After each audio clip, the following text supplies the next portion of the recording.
UTL solar लावणार आणि सबसिडीही मिळवून देणार।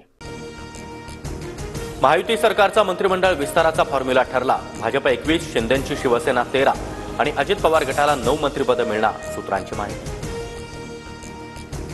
एकनाथ शिंदेंकडे नगरविकास आणि महसूल खातं तर अजित पवारांकडे गृहनिर्माण सार्वजनिक बांधकाम विभागाचं खातं असणार, सूत्रांची माहिती।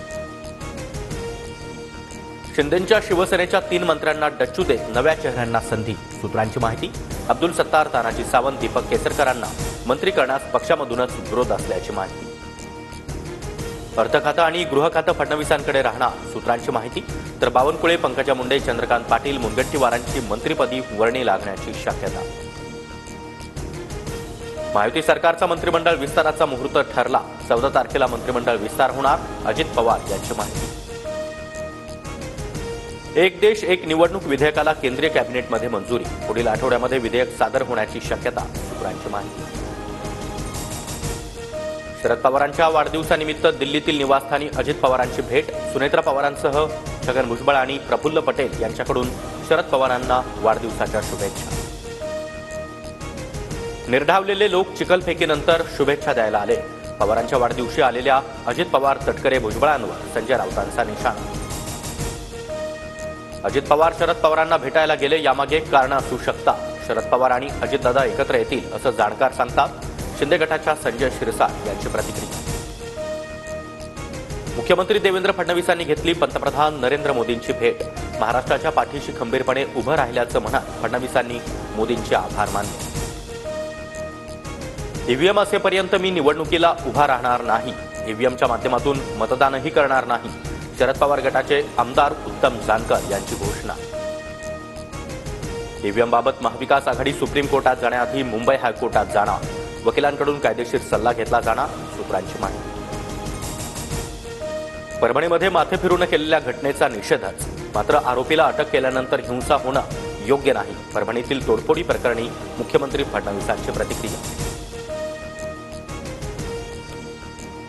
सरपंच संतोष देशमुख यांच्या हत्येच्या निषेधार्थ उद्या बीड जिल्हा बंदची हाक। सर्वपक्षीय नेते आणि सर्व समाजांच्या वतीनं बंदचं आवाहन।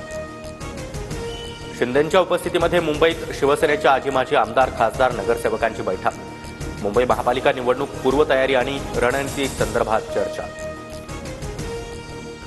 छत्रपती संभाजीनगरमध्ये जानेवारीच्या पहिल्या किंवा दुसऱ्या आठवड्यामध्ये भाजपचं महाधिवेशन। मोदी आणि फडणवीसांच्या उपस्थितीत महाधिवेशन होणार। 4 आणि 5 जानेवारीला शरद पवार गटाची महत्त्वाची बैठक। स्थानिक स्वराज्य संस्थांच्या निवडणुकीच्या तयारीबाबत चर्चा होणार। गाव पातळीपासून राज्य पातळीपर्यंत सर्वच नेते सहभागी होणार। अमरावती, भिवंडी, छत्रपती संभाजीनगरमध्ये एनआयएची छापेमारी। पाकिस्तानमध्ये देशविरोधी संघटनांशी संपर्क असल्याचा संशय, 2 जण ताब्यात। लातूरच्या बुधोडा गावातील 25 शेतकऱ्यांना वक्फ ट्रिब्युनल न्यायाधिकरणाकडून नोटीस। 150 एकर जागेवर दावा, तर शेतकरी वकिलांमार्फत नोटीसला उत्तर देणार। मराठवाड्यात नांदेड पाठोपाठ धाराशिव जिल्ह्यामध्ये बोगस औषध साठा आढळला। नांदेडमध्ये 1,28,000 तर धाराशिवमध्ये 14,790 गोळ्या सील। रत्नागिरीतील जयगडमधील जिंदाल कंपनीमध्ये टाक्यांचं काम सुरू असताना वायुगळती। 35 ते 40 विद्यार्थ्यांना श्वसनाचा त्याचबरोबर उलट्यांचा त्रास। जिल्हा शासकीय रुग्णालयात उपचार सुरू। राज्यातील गुंतवणूक वाढवण्यासाठी सरकारचा नवा उपक्रम। गुंतवणूकदारांच्या मदतीसाठी कंट्री डेस्कची स्थापना। जागतिक प्रादेशिक ट्रेंडशी सुसंगत गुंतवणूक धोरण राबवणार। दोम्मा राजू गुकेश 18व्या वर्षी बनला बुद्धिबळपटाचा नवा राजा। विश्वनाथन आनंदनंतर भारताला मिळाला दुसरा जगज्जेता। जागतिक अजिंक्यपद बुद्धिबळ स्पर्धेत चीनच्या टिंग लिरेनला चेकमेट।